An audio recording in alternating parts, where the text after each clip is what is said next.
Sorry. Right foot creep. Oh, my apologies. I gotta numb the pain. I gotta numb the pain. You should drive drunk, you should drive drunk, you should drive. I've had a severe and momentary lapse in my judgment. When you become a YouTuber, controversies are like explosive, bloody diarrhea. It's gonna happen eventually. For every, so guys, we did it, 250,000 obese farting furries, there is hundreds of narcissistic, self-absorbed. I want to talk about the worst apologies in YouTube history. See what led up to them, where they went wrong, and what they could have done to get it right. Back in 2016, there was a little indie underground game. You've probably never heard of it. It's called CSGO. The short explanation is that Counter-Strike, the casino disguising as a tactical FPS, allows you to open loot boxes to make your guns look all purty-like. Engraving. And because Valve, the creator of the game, allowed users to trade skins between each other or list them on the Steam market for Valve bucks, that meant that these fake digital skins were worth a whole lot of real dollars. And that allowed sneaky little scoundrels to create an entirely unregulated gambling industry with digital video game skins as poker chips. Now, there were many websites, and though morally dubious, they were technically above board. Big quotation marks on that one. T. Martin, on the other hand, ran a website known as CSGO Lotto, where the house always wins. And the house is located on 37 T. Martin Avenue. And we found this new site called CSGO Lotto, he said, pretending that him and Pro Syndicate didn't create the website. T. Martin then began to shill CSGO Lotto to his audience of teenagers by uploading videos of him gambling and winning big. Oh, baby, yes, it just flipped for me. Holy cow, let's go! What a lucky fella. And even in the event he lost, he still won because he controlled the trade bots. All right, so I'm gonna open up my trade offers. Look at that. Woo! There was no losing when he gambled. He owned the website. Very quickly, his scheme was found out, and like the degenerate addict he is, he took a gamble and created one of the worst apology videos. Cooper, I have no idea how I'm gonna record this video, dude. In the history of the platform. He sat his perfectly coiffed hair and empty, soulless eyes in front of the camera and went on for 2 minutes about how his website is not illegal because kids aren't allowed to gamble on it. I've seen a lot of people focusing on the under the age of 13 section. Calling everyone criticizing him stupid because it was clearly shown that he was an owner of CSGO Lotto. My connection to CSGO Lotto has been a matter of public record since the company was first This is inaccurate and missing the point entirely on why people were criticizing him. Nobody cares if the kids gamble. The children yearn for the pokies. The issue was he had a stake in the site. There was no way of telling if he was rigging bets in his favor to make it look like the odds were better in order to entice his audience to gamble on CSGO Lotto. And none of that information was disclosed to the teenagers he was advertising to. And of course, the response video has been deleted because nothing quite says I'm sorry like pretending you never said it in the first place. T. Martin's apology is a prime example on what not to do. To make this video even slightly palatable to general audiences, it's gonna take a little bit of work. All right, number one, maybe humble yourself for just a second and don't film it in front of your $80,000 brand new truck right below your floating mansion staircase. Number two, get your fucking dog out of the video. It's not needed. It makes you look like a scumbag trying to gain pity points from your audience, which you are, but we don't want them to know that. Number three, directly address the reason people are calling you out. People were mad that you were falsely advertising a casino that you just found, but it was your casino. You controlled every aspect of it and were pretending like you didn't. You gotta put away your psychopathic tendencies for just a second and lie through your gap teeth that you are truly and genuinely sorry.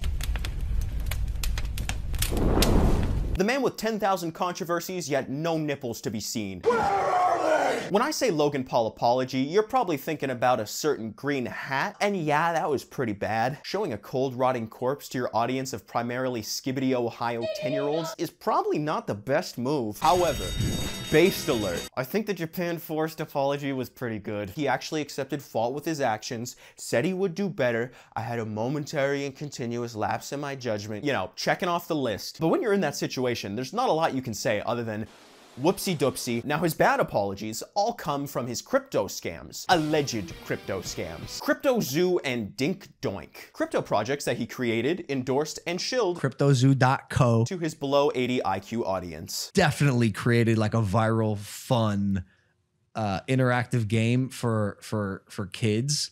Much like a magician who was able to make my wife disappear. That fucking whore cheated on me with a magician. Logan Paul is a financial magician of sorts, able to take investors' money, put it into a douchebag backwards snapback, and pull out nothing. Both Crypto Zoo and Dink Doink buyers were left holding the bag of poop, while Logan faced little to no consequences. Until he did. And when called out on these allegations of scamming, Logan would not accept responsibility. He deflected in every way he knew how. Whoops, looks like these known scammers I hired were the ones at fault. It couldn't be me. That's what I get for trusting the team that I relied on to vet and manage Eddie's hiring process, who has turned out to be a professional con man. Blaming everyone but himself for advertising scams to his audience. Coffee, you took a shot at my reputation. So in this video today, I'm gonna be defending myself with facts, something that you have gotten in the habit of twisting as you continue to morph from an investigator to a gossip channel. Your Honor, legally, he may not be a scammer, and everything I say is alleged. I cannot afford to be sued, but he is a massive piece of shit, and Prime sucks big dick and balls.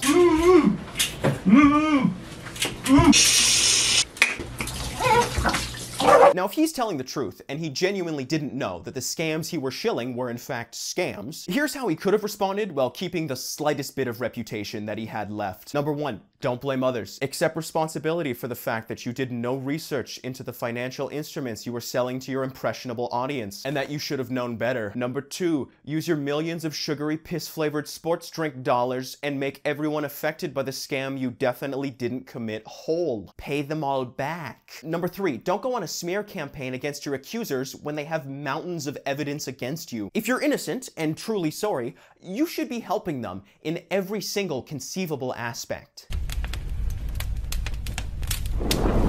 Now, Sienna May is a TikToker who is #real. She is not like the other girls. She does little dances, she's body positive, and she likes to take advantage of unconscious people. Sienna May was caught sexually assaulting content creator Jack Wright on camera. In her first response video, her primary directive was to deny. She was in full-on crisis management mode. I unequivocally deny the allegations that I sent. Now, it's incredibly difficult to make a response video on YouTube to you committing a crime on camera, but Sienna May, the genius that she is, thought she found a way out. I decided to take a month off of social media due to the negativity surrounding my platform. Wild and young. Sienna thought, no, I need more responses. I need to set the record more straight. I hope this can inspire you. She forced everyone to watch an interpretive dance on why she is young and beautiful and should not be locked up in prison. Because I'm young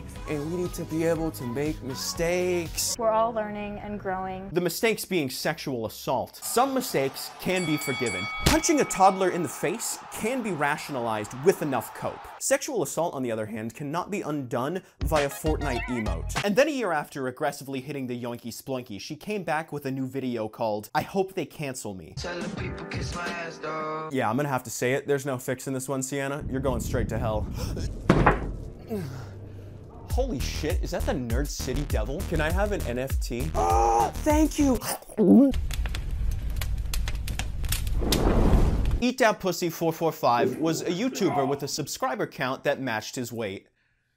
Fairly healthy, but could stand to lose a little bit. And lose a little bit he did. And our pal EDP, he had a taste for cupcakes. Cupcakes is code for children. And allegedly, on multiple occasions, he would send illicit photos to minors. Well, a sting operation to meet up with an underage girl was set up that he fell for hook, line, and cupcake. Oh, I was actually coming out here to pick up a cupcake. There was, nothing that was going to be sexual involved. Everyone laughed at him, but the internet moved on like it always does. And in a surprising turn of events, not surprising because he was trying to meet up with minors again, but surprising because he fell for another sting operation. Really, this is bullshit, man, that y'all pulling right now? EDP then posted an apology video, unfortunately not from a prison cell, in which he says that he's thankful to all of his fans and supporters, and is sorry that he got caught. I also want to say thank you so much to the fans. You know what I mean? To my fucking supporters. He shills his website and says he takes full responsibility for the YouTube incident, as he calls it. I want to take full responsibility for my actions that happened on April 21st, 2021.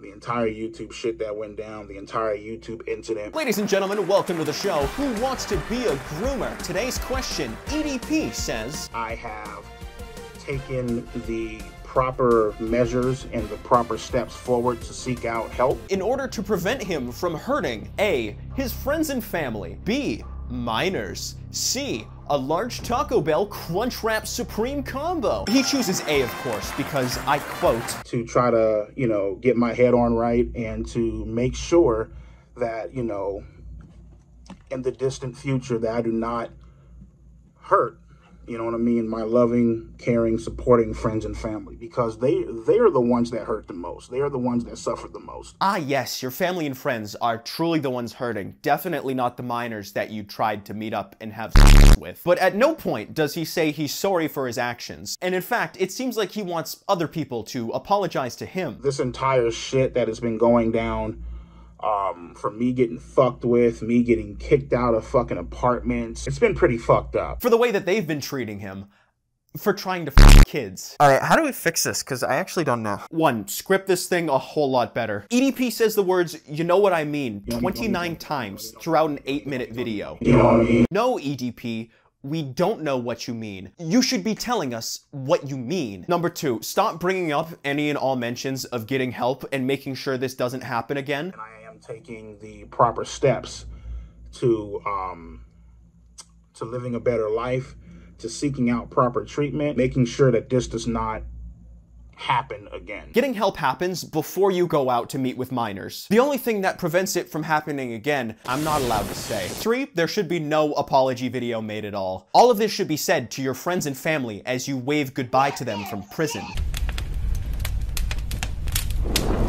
James is what we would call a leech. Somehow, a being lower than that of the slop channels. A majority of his video catalog being plagiarized from other content creators. And when called out for his plagiarism, he had a nasty habit of crying wolf in an attempt to persuade his audience into harassing his accusers into silence. They went ahead and started accusing me of plagiarism. Somebody read their thread and decided to message me some death threats, as you do on the internet. There appeared to be no one that James was unwilling to steal from until a certain huge bald guy appeared. I love you, H-Bomber guy. Well, after a multi-hour tongue lashing, James did the standard practice of deleting everything, released a manipulative apology video, and when that didn't work, deleted the apology as well. James tries to make the viewer feel sad, and I don't want to be sad. I want to laugh at you. Hi everyone. I'm sorry for taking so long to make this video or to say anything. You should be feeling sorry for me because I'm depressed. And yeah, I would. If you weren't using it as a shield from legitimate criticism. Depression is real, and it sucks that you're going through that, but you're still a massive piece of shit who deserves to be criticized. Anyway, I'm not trying to make this a sob story. I'm just trying to explain. In the video, he does, in a very roundabout, non-apology way, say sorry. I never intended for any of that stuff to be in the videos. In most cases, I didn't write it. And through the waterfall of tears, you just might believe him. But he's not sorry for stealing content from creators, or sending his fans to harass people that spoke up against him. He's sorry he got caught by a bigger creator who couldn't be easily bullied into backing down. I don't want to turn this into a sob story, he says. Making a 34-minute video, which is half crying, half James sitting in silence, trying to think of an original thought for the first time in his life. This apology is salvageable. We obviously have a lot to work with.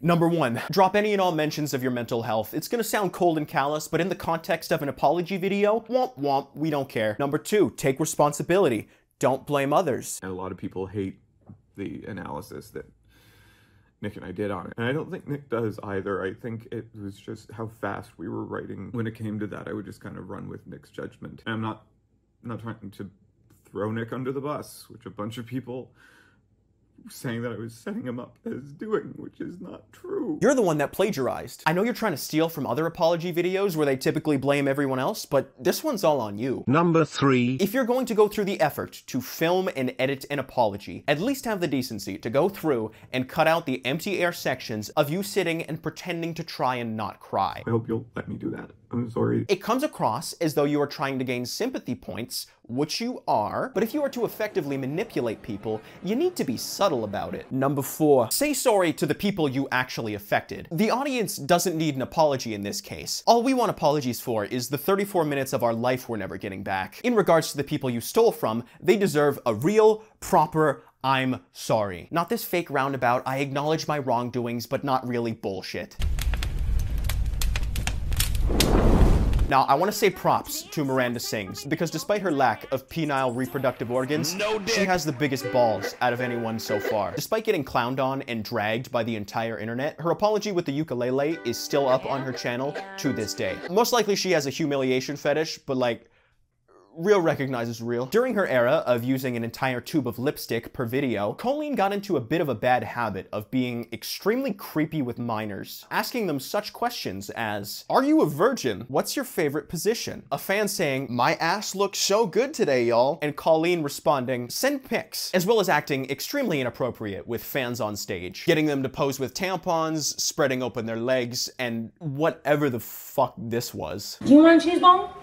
I'd love them. I can't believe I'm reaching in there right now. It is fucking minging. The only thing I've ever groomed is my 2 Persian cats. I don't even need to say it. This apology is bad. And even if Saul Goodman, in a court of law, completely proved her 100% innocent, I still think she's guilty. Setting a response to being creepy with minors to a ukulele ballad is certainly a decision you can make. Until Colleen did it, no human in recorded history had ever had this idea before. And now we know through scientific evidence that if you do it, you will look unequivocally guilty every single time. Not to mention, throughout the entire apology, she is disingenuous and dismissive of all the allegations against her. I feel like I can already hear the comments on this video. She's gaslighting, manipulating, she's a narcissist and a rat. I would never make a mistake like that. Even if she was innocent and everyone accusing her just jumped out of a bush and said, hey, it's just a goof, I'm just messing with you, I would still think she did it. An innocent person does not behave like this. This one is nearly irredeemable,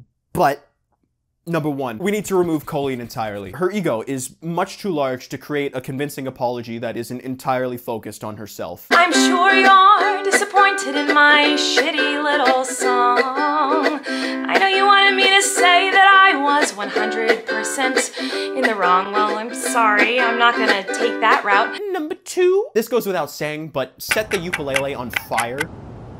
Number 3, act serious. These are legit accusations with receipts. There's a lot of evidence of you being a pervert. You should act like it. Yeah, no, there's essentially no saving this one without completely starting over from scratch. Well, in my opinion, these are the worst apologies in YouTube history. They weren't sorry, they didn't accept responsibility for their actions, and the sad thing is they still got fans and supporters to this day, which really shows that no matter how terrible you act online, there is no consequences for your actions other than a copyright strike. So eventually, when I get exposed for doing something terrible,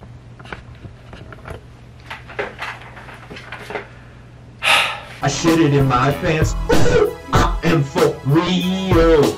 I think you should join my Discord too. My pants are filled with some stinky poo. I shit it in my pants. I am for real. You should also follow my Twitter. My pants are filled with so much shitter.